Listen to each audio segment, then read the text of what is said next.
Ay, nako, nako. Ayan na naman. Lagi na lang tinitira ninyo si Diwata. Palagi na lang ninyo tinitira si Diwata, mga guys. Yan, sa mga naiinggit sa kanya, lagi na lang tinitira.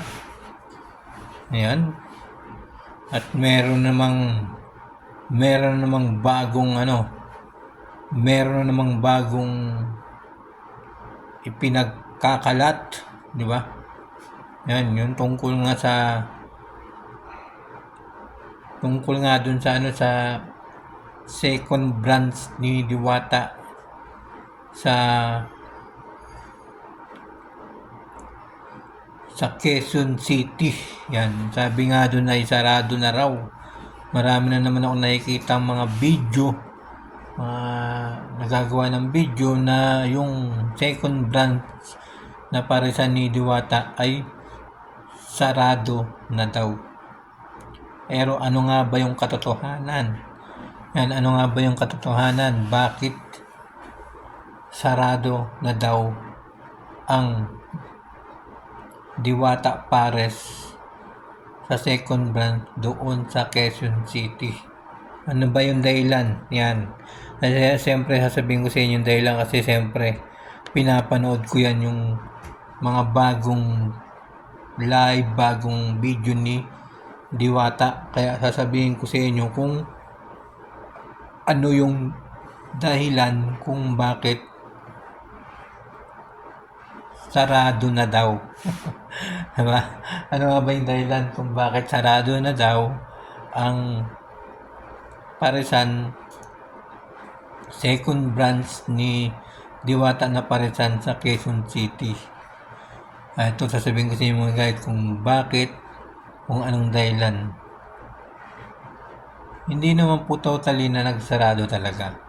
Hindi naman po totally na nagsarado yung parisan ni Diwata doon sa Quezon City. Hindi totoong nagsarado. May binago lamang si Diwata. May binago si Diwata na oras.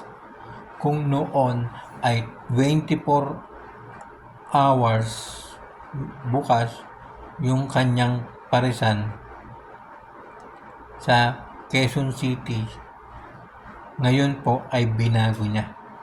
Binago niya po yung sinabi niya ito sa kanyang live o sa kanyang video na hindi na daw niya gagawin 24 hours yung open ng parisan niya doon sa Quezon City. Ang gagawin niya na lang 7 a.m. to 11 p.m. Tapos kinabukasan nun hanggang 11 p.m. to 6 a.m. ay sarado po siya nun. Sarado po yung kanyang parisan. Yan din ay napanood ko din yan kay Jalin Charita.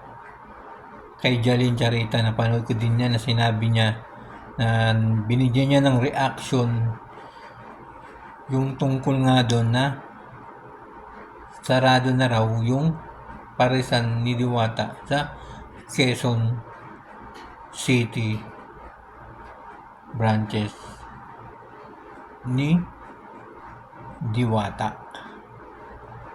Yun po yung katotohanan. Kaya yung mga nagsasabi niya na sarado na talaga, siyempre kailangan mga guys, siyempre kailangan mga kaibigan natin dyan, mga viewers, aalamin po natin mismo kay Diwata kung ano nga ba yung dahilan ng pagkasarado o pagka-close ng kanyang parisan doon sa Quezon City. Hindi yung magsasalita na agad ng mga hindi maganda. Kailangan aalamin po natin yan. Aalamin po natin yan mismo at papanoorin natin mismo sa Facebook page ni Diwata. Kasi maraming alam niyo naman mga guys, maraming Facebook page si Diwata na mga hindi totoo, na hindi siya yung gumagamit. Kaya maraming naninira talaga sa mga ganyan. Lalo na kapag umaangat, di ba? Di ba? Kaya wag po tayong mga guys, wag po tayong manghuhusga agad. Yan, wag po tayong maggagawa agad ng kwento kung hindi natin alam yung katotohanan. Diba? Kaya aalamin po muna natin bago tayo magsalita, bago tayo gumawa ng video, di ba?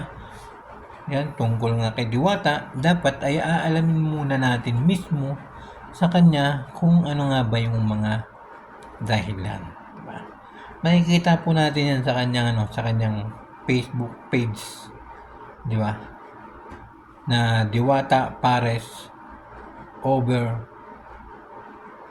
Overload Fan Page, di ba? Diwata Pares Overload Fan Page niya. Kaya doon po tayo manonood sa legit na account ni Diwata. Huwag po tayong manonood sa mga kasi sa pamamagitan niya mga daming Facebook page ay talagang marami ang maninira kay Diwata. Kaya tigilan na rin natin si Diwata, di ba? Tigilan natin si Diwata, mga paninira natin. Yan, hayaan na natin yung kanyang mga ginagawa. Sapagkat wala rin mangyayari dyan, di ba? Hayaan na natin umangat yung tao. Hayaan na natin umangat yung buhay ni Diwata. Kaya kayo mga guys, wag po tayo agad maghuhusga. Wag po tayo agad gagawa ng mga kwento tungkol kay Diwata. Alamin muna natin sa kanya. Alamin muna natin pagkalipas ng mga 2 araw, 3 araw, gagawa ng video para sabihin yung mga katotohanan. Kaya aabangan nyo palagi yan yung kanyang Facebook page, di ba? Yung Diwata Pares Overfan page, di ba? Suportahan na natin yung isa't isa. Suportahan po natin si Diwata, yung kanyang YouTube channel, Diwata Pares Official Overload Official Account. Yan, official account niya sa YouTube. Yan lang po, maraming salamat po sa inyong lahat. Kaya huwag muna tayo gagawa ng mga kwento-kwento.